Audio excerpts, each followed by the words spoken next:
तो सबसे पहले मैं बताना चाहूँगा, हमने इसके रेट्स कम किए हैं। अब आप मुझसे पूछेंगे कैसे कम हुए, तो मैं इसको बता, हमारी जो एचआरटीसी की हर श्रेणी के लिए दो कैटेगराइजेशन है, विद पैसेंजर, विदाउट पैसेंजर। पहले मैं विदाउट पैसेंजर की बात करता हूँ। पहले संशोधन से पहले 0 से 40 kgs के, अगर ये इनमें से कोई भी आइटम्स थे जो मैंने पहले आपको बोले कैटेगरी नंबर 26 में, तो आपको 0 से 40 kgs के लिए आपको एक टिकट देना पड़ता था।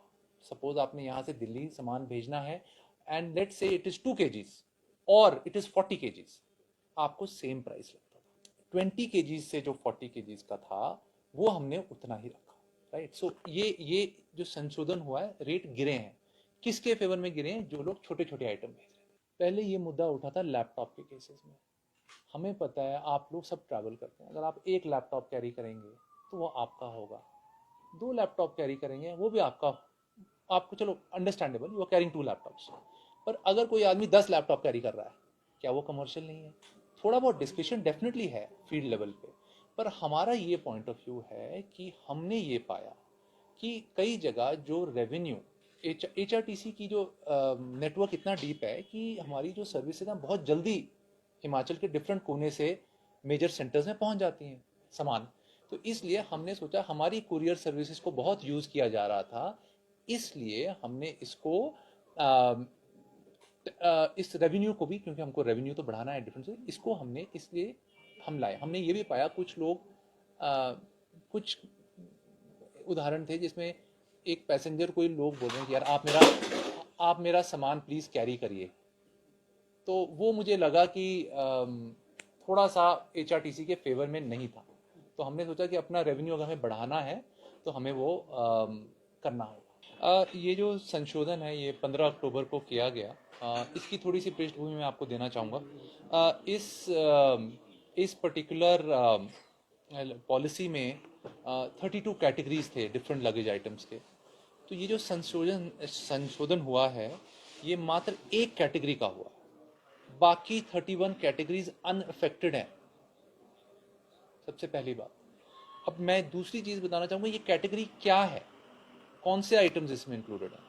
Medical appliances, automobile spare parts, electronic items, cosmetic items, hosiery items, ये सारे आइटम्स जो कमर्शियल पर्पज के लिए कई बार हमारे, जिनमें हमारी बस की सर्विसेज कमर्शियल पर्पज के लिए उनकी बात हो रही है।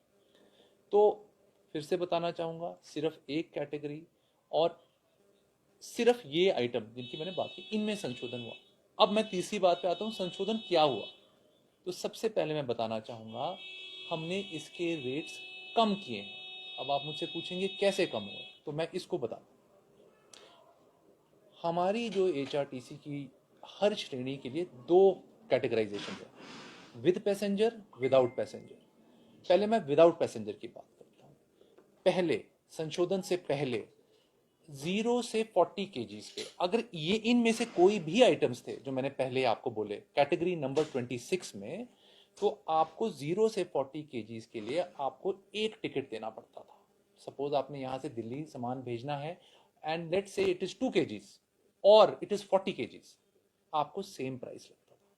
हमें फीडबैक आया कि सर इसको आप काइंडली इसमें संशोधन कीजिए, क्योंकि यदि मैं 2 kg का सामान भेज रहा हूँ और या फिर मैं 40 kg, इसमें अंतर है।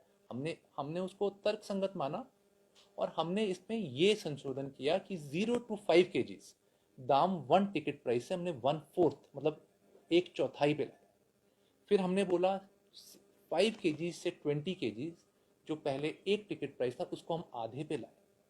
तो दाम तो नीचे ही गिराए ना हमने, 1/4 कर दिया, हाफ कर दिया। हाँ, और उसके बाद जो हमारा 20 kgs से जो 40 kgs का था वो हमने उतना ही रखा, राइट। सो ये जो संशोधन हुआ है, रेट गिरे हैं। किसके फेवर में गिरे हैं? जो लोग छोटे छोटे आइटम भेज रहे थे। तो ये मैं आपको क्लियर करना चाहूंगा। रही बात विद पैसेंजर की, विद पैसेंजर में 0 to 40 kgs आधा टिकट लगता था। हमने उसको 0 to 5 kgs की जो श्रेणी थी, क्योंकि कई बार छोटा आइटम अगर कोई कमर्शियली भी ले जा रहा है, कमर्शियली सिर्फ इन आइटम्स के लिए, उसको हमने 1/4 किया। सारे रेट्स को, जहां पर भी संशोधन हुआ वो रेट्स कम किए गए। अब जिस पे कंफ्यूजन बहुत हुई लोगों को, उसमें ये थी कि हाउस होल्ड आइटम्स, जैसे कि कोई बच्चा अपने बैग के साथ जा रहा है, कोई लेडी अपना हैंड बैग ले जा रही है, वो तो आपके पर्सनल आइटम्स हैं। अगर आप हमारी पॉलिसी के आइटम नंबर 24 देखेंगे, उसमें वो कवर्ड है, उसमें कोई चेंज नहीं है, वो तो फ्री है। और मतलब थोड़ी लॉजिकल सी भी बात है कि स्टूडेंट्स को हम फ्री दे रहे हैं, तो क्या हम बैग कैरी करने के लिए चार्ज करेंगे? मतलब बात ही तर्कसंगत नहीं है ना।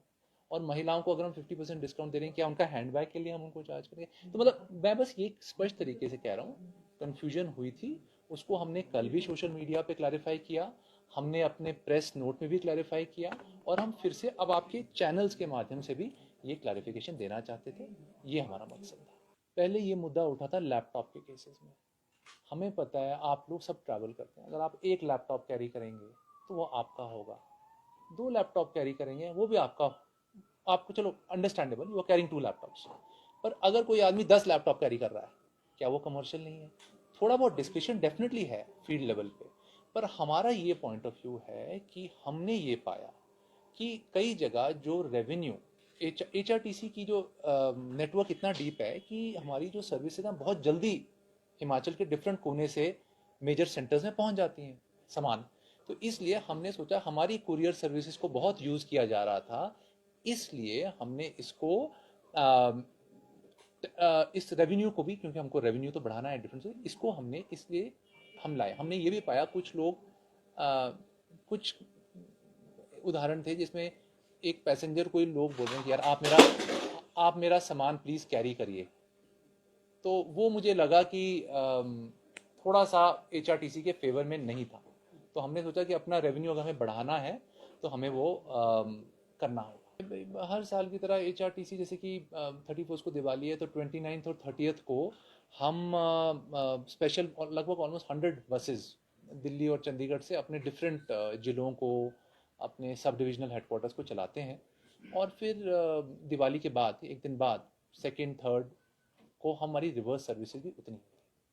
सर, एक इससे अलग हट के सवाल, अगर कोई हैंडीकैप है, सरकारी एम्प्लॉय, तो क्या उसको HRTC की बस सेवा में यहाँ पर यात्रा निःशुल्क मिलेगी? क्या क्राइटेरिया? अभी तक प्रैक्टिकली तो ये बात है कि अगर कोई आदमी स्पेशल नीड्स वाले हैं, चाहे वो एम्प्लॉई हैं या नहीं हैं, तो हम उनको हमेशा हमारा जो पॉलिसी बाकी लोगों पे है वही पॉलिसी उन पे भी अप्लाई करती है। वहीं पर